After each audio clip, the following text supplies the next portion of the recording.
bem-vindo à aula 4 do meu curso Como fazer apresentações de impacto. Hoje nós vamos continuar falando um pouco mais sobre ontologia e como que a ontologia ajuda a gente a fazer uma apresentação realmente diferenciada nessa arte, que é a arte de apresentar. Então, vamos lá.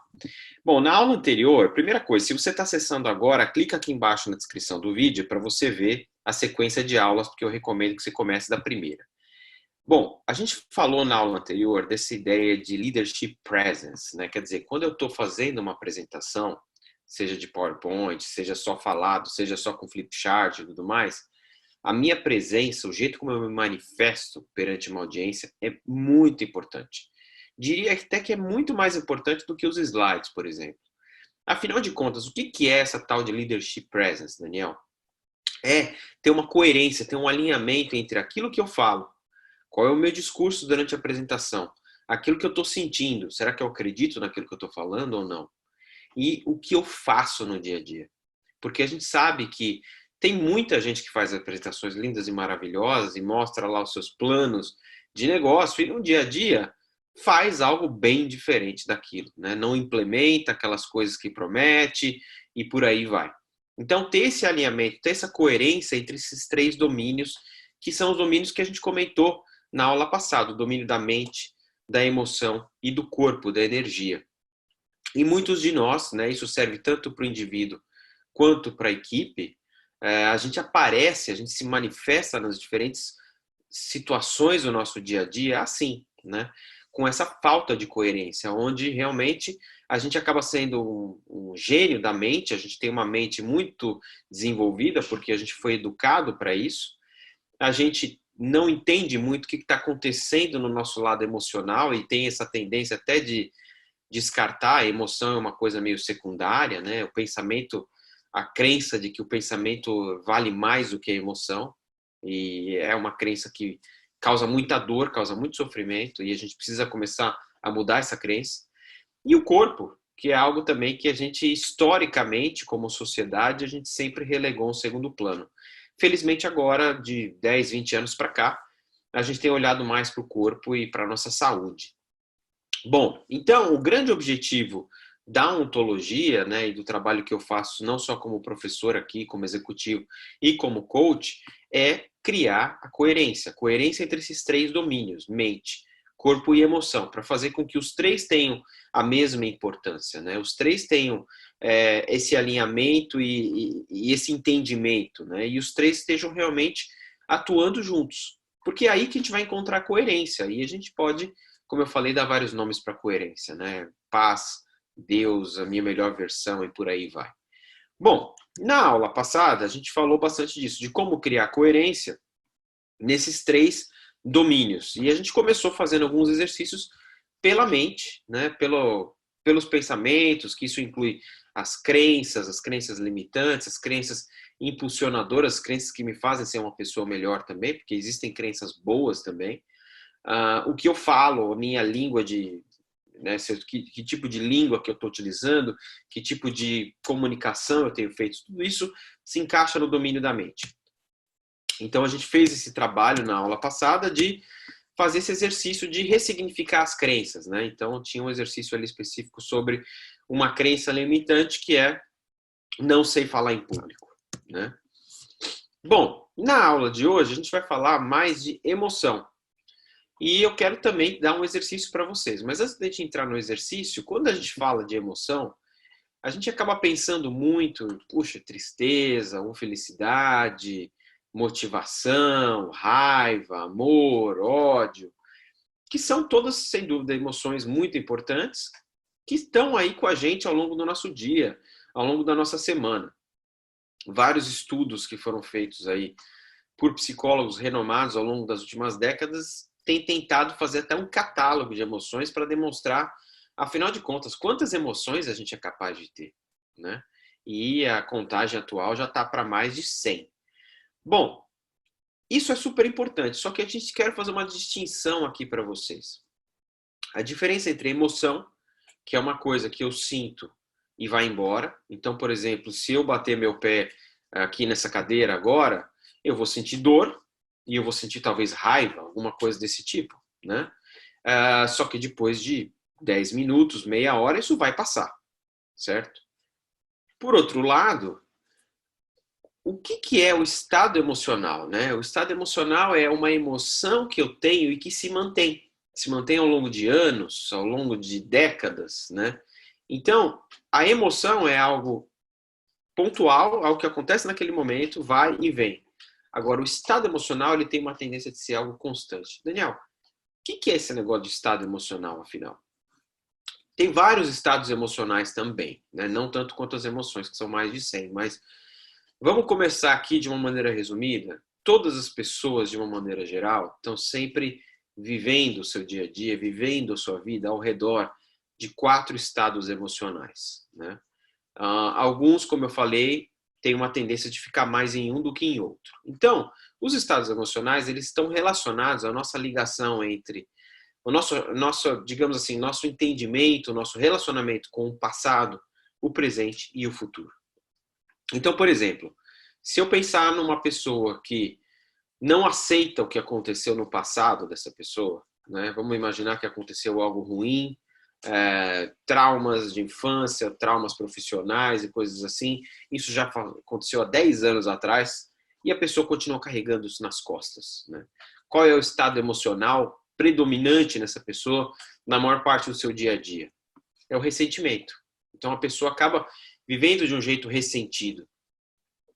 Por outro lado, se essa pessoa tiver uma relação diferente, né, em relação ao futuro, ou seja, se essa pessoa não aceitar o que está acontecendo, quais são as perspectivas, as possibilidades para o seu futuro, a gente vai falar de resignação.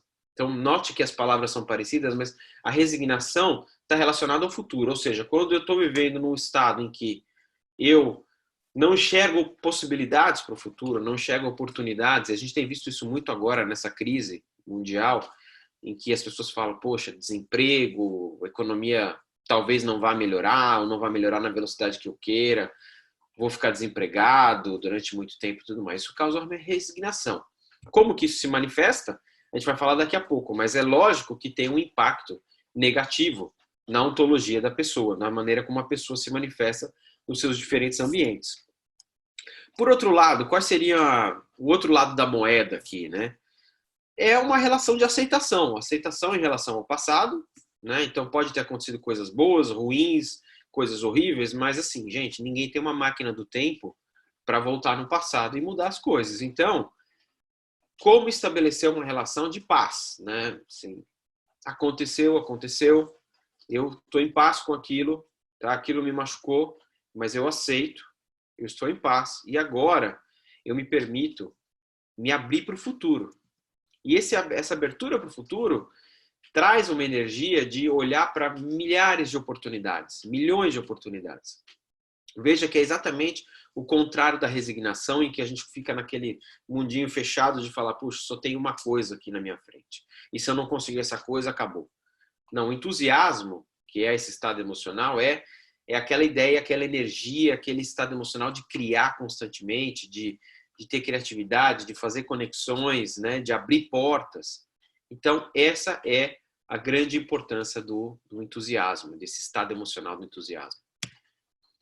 Uma coisa super importante, o seu estado emocional sempre vai aparecer, né? Então a gente fala muito, eu converso muito com pessoas às vezes que estão fazendo entrevistas, estão trocando de empresa, ou estão tentando se recolocar no mercado, e as pessoas me perguntam, falam, Daniel, você pode me ajudar a me preparar para a entrevista, né, e tudo mais. E a preparação tradicional, que muitas pessoas fazem por aí, é uma preparação puramente da cabeça. Então, assim, estou aplicando para uma vaga tal, eu vou estudar aquele mercado, eu vou estudar aquele produto, eu vou entender qual que é a cultura da empresa e tudo mais, né? Essa preparação que eu faço aqui é uma preparação muito mais ampla, porque a gente vai trabalhar também no seu estado emocional. Porque você pode estar super preparado para uma entrevista, né? Do ponto de vista de literatura, por exemplo, de conhecimento. Agora, se o seu estado emocional está traduzindo ressentimento ou resignação, a pessoa que está te entrevistando vai sacar isso, né? E aqui é uma coisa muito interessante que eu não sei explicar também, mas a gente tem esse faro. Como ser humano, a gente tem esse faro para perceber quando o outro está no estado emocional de resignação, ou quando o outro está no estado emocional, por exemplo, de paz, ou de entusiasmo, de ambição, de criação, de criatividade. A gente tem essa sacada, né? E volta para a mesma questão da coerência. A gente saca quando a pessoa tá com coerência entre esses três domínios, mente, corpo e emoção, ou tá faltando algo ali. E isso vai aparecer nas entrevistas. Como eu falei, então, o seu estado emocional sempre vai aparecer nas entrevistas, vai aparecer nas suas apresentações, vai aparecer na maneira como você anda. Presta atenção nisso, tá? Qual é a maneira como você anda e qual a maneira que os outros andam. Esse é um exercício muito bacana. A gente começar a prestar atenção sem julgar, mas olhar e falar, interessante. Eu ando de uma determinada maneira. Por que eu estou andando apressado o tempo todo? Qual será que é a narrativa que está na minha cabeça que me faz ficar apressado o tempo todo? Ou será que eu estou andando sem energia? Será que tem uma falta de energia aqui? Né? Quase que uma tristeza, uma falta de motivação? Da onde será que vem isso? Então, olha para isso com um ar de curiosidade, porque isso que vai te fazer começar a entender qual é o seu estado emocional e como você pode começar a mudar. E muito interessante também, olhar no slide anterior que eu mostrei, repara nas pessoas ao redor de você.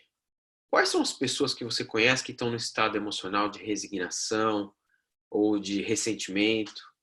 Quais são as pessoas que estão no estado de paz e de ambição? Né? Ambição / entusiasmo. Olha para isso e vê o quanto que isso se reflete nos resultados que essas pessoas acabam conseguindo da vida, né? Porque a gente fala assim, poxa, coitado do fulano, do cicrano, não está conseguindo aquele emprego, ou não está conseguindo aquele sonho que a pessoa tem.